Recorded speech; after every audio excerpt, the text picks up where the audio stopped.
Hello, welcome back to Outmouse Labs. My name's Penny and I'm glad you're here. I had a commenter ask about how I do mapping, so I figured I would do that today. This is going to be one video, but it is going to be broken up into parts, so expect some cuts. We're going to open here just looking at what I do first, which is I get a layout for the building. Actually, I guess what I do first is determine what I want the map for. In this case, this is for the opening quest where classically the hero goes to deal with some giant rats in some lady's basement. So this is that house. So I'm using a tile set from the MZ Trinity pack. And I'm using the A tiles if you have that pack. And they have a vaguely Middle Eastern style is the idea. So what I built out is a basic house layout. What I do first is I start with these roof tiles and I get a shape. And then once I'm happy with the shape, I fill in the walls and I fill in the floor to get a look. And the next thing I always do is plan out where's the kitchen going to be. In a modern game, I also plan out where the bathroom's going to be. So the first thing I do here then is build out my kitchen tiles and put in my stove. And usually I'll also put in my table and chairs, because again, to me, that's kind of what makes a house a house. Those are the things that have to be there. So once I get to this point, sometimes if it's not really a major area, I might just fill in some doodads and call it a day. But for a more important place like this house, what I'm going to do is save the image as a save the map as an image, and then I'm going to go over to where that downloads, which for me is in the map images folder. And I'm going to take a look. I'm going to open this up in Aseprite. Any software for editing images will work. I just happen to like Aseprite. And once it's open, we're going to go ahead and start adding in doodads on a different layer and positioning them, because as you may have noticed, actually I can flip back over and show you, something like these countertops, they don't look very good because they're too far down. But if you put them up, then they're in the wall. So we're going to do things like find a middle ground. All right, and that's what we'll do as we continue. I'll be back with you after the cut. Thanks. Okay, welcome back.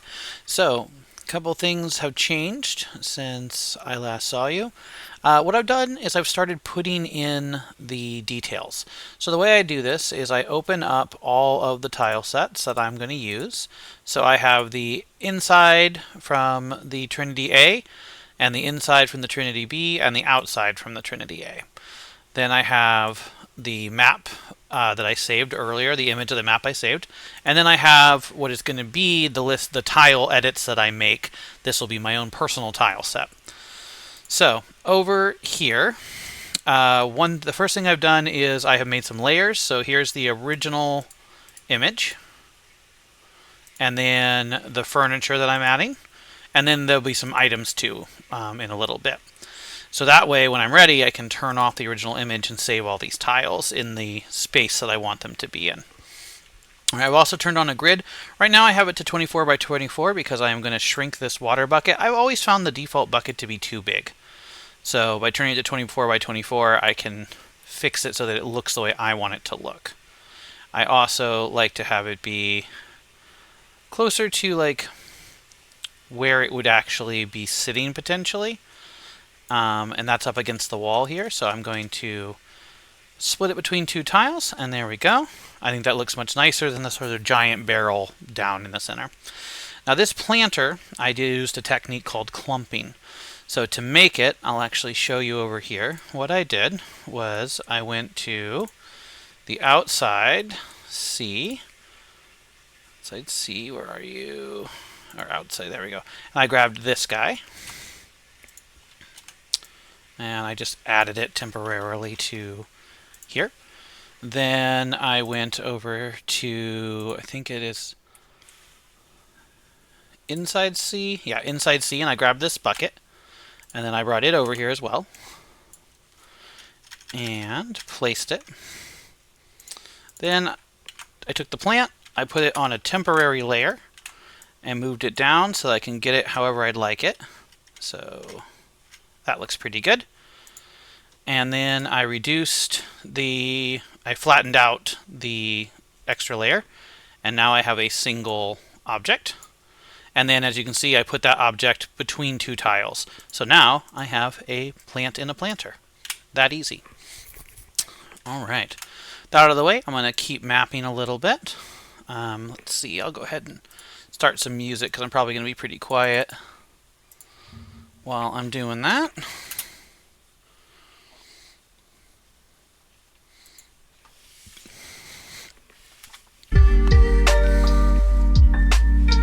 There we go.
So that little trick there can be really, really helpful.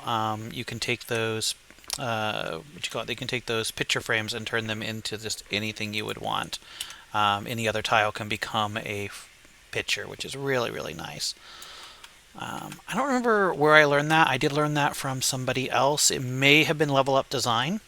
But it's an excellent technique to not end up using sort of the stock stuff while not having to totally build it from scratch either.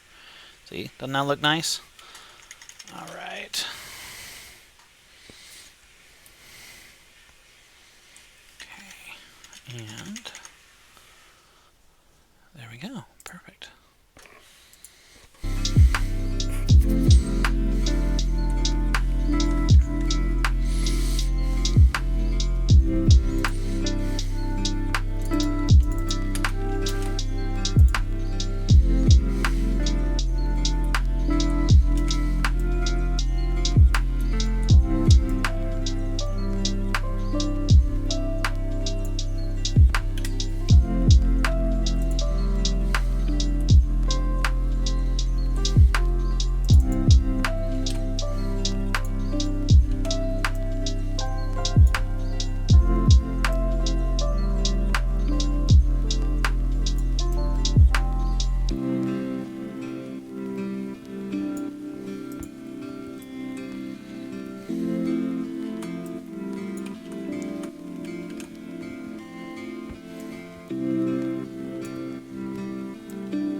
Okay, so I've got everything basically how I like it. And from here you have two options. If you're using a plugin that allows you to parallax map, which I am, you can just make this your ground layer of your parallax and be done with it. And that is faster, but that does mean that all of this can only be used once. What I like to do is actually turn these into tiles so I can use them over and over again in the editor. So to do that, I'm going to turn off my layer that had the picture, and I ended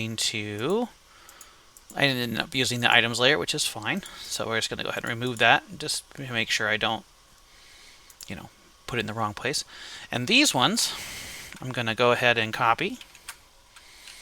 I'm going to go over to the tile set I'm planning to keep and paste. That's funny. So that's just the semi-transparent layer, which is fine.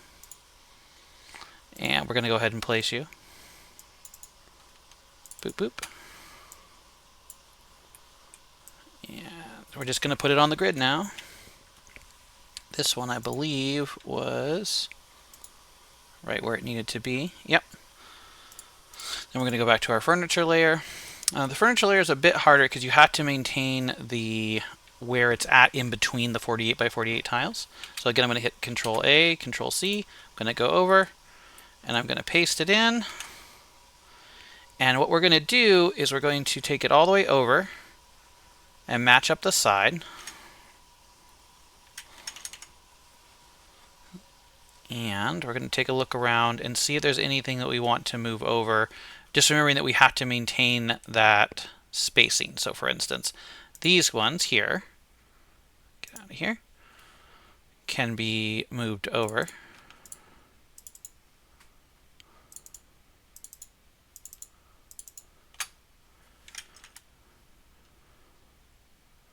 And they are taking up 2, and they're already spaced. So I can take them up and set them here, just making sure to line up that they're taking up there too. Okay. This one is taking up 2 as well, and can just be moved over 1 to take up a little less space. And this sort of tetracene, everyone's going to do it a little bit differently, and there's not a wrong way to do it. It's just what meets your needs. Okay. Okay. And similarly, this one's going to take up 3 and is evenly set up, so we can put it wherever we have a spot with 3 open, like right here.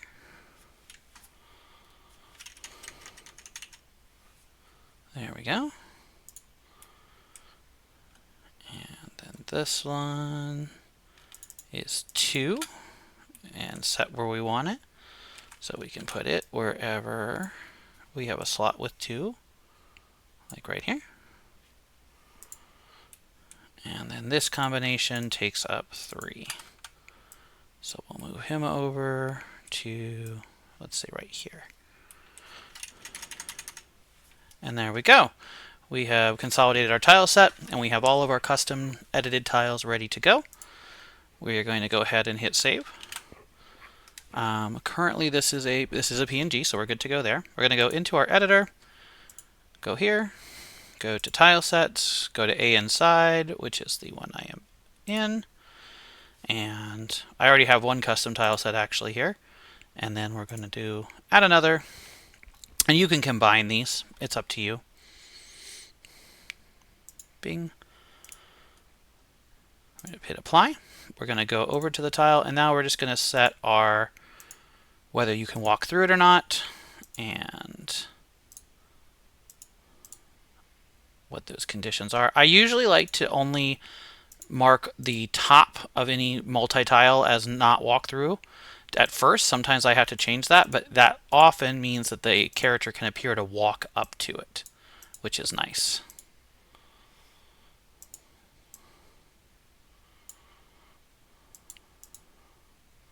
Okay, so let's try that, see what it looks like.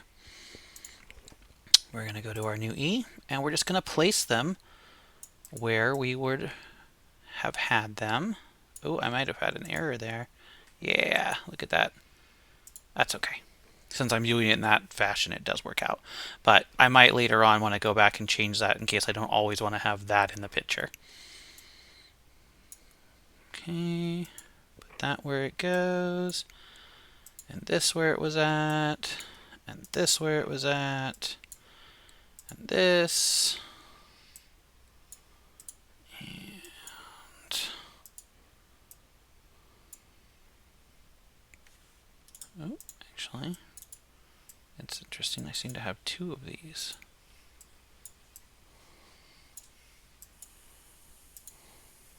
Okay.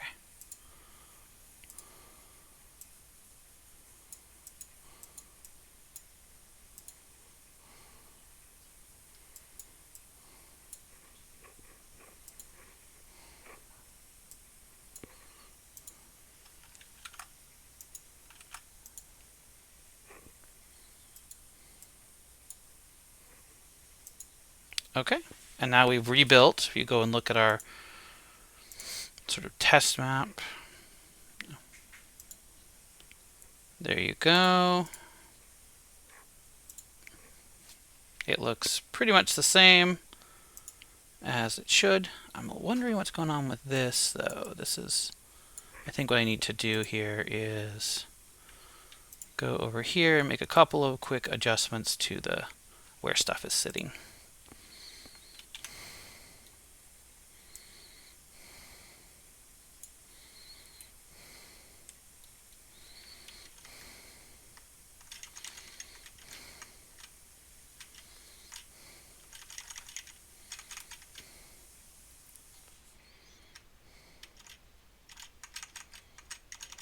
Let's do that. And since we're here anyway, let's go ahead and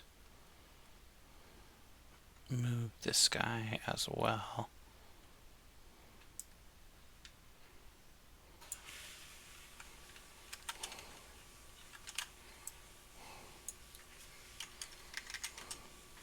Just so we don't have to always use that and we noticed it. Okay, I think those are the only edits we need to make. I'm gonna hit save again. To get it to re-import, what I usually do is just go over and make sure that I change around what I need to change around, and usually that's enough to get it to re-import.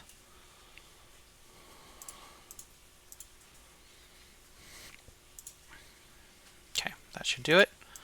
Then we go to any other map, come back, go back to our E, it's been reset, and we're just going to make those changes. So there, that looks more centered. I like that better. And then we're going to put you back in the same spot, but no longer tied to it. Okay, so there we go. There is our thing back to where we want it. And now we can make any additional adjustments we want. Like, I think this blue carpet's going to go really nicely. And I think you will find that a rug can make a huge difference in your maps for very little effort. Let's see. Don't want to do that.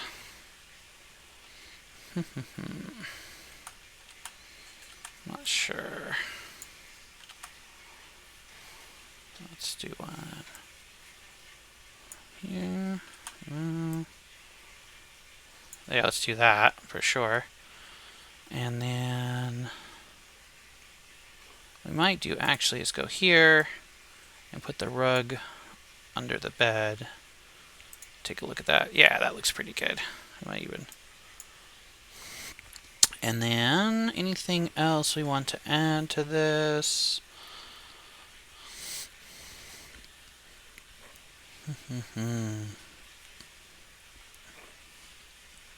Sometimes it can look good to have stairs headed out, I have found. And I think that might do us. The only thing I'm considering is, do I want to do this?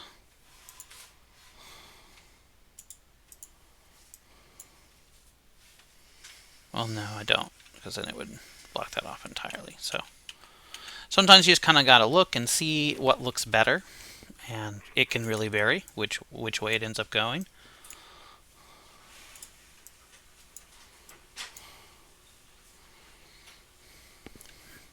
I do think I like that better. So there's an example of where it does shift sometimes. Do I want to move you back? And you just kind of look and see. In that case, I think the answer is no. And there you go. There is our house, made fairly quickly with customized and edited tiles, and I think it looks pretty spiffy compared to what you can do with just the plain tiles in a grid.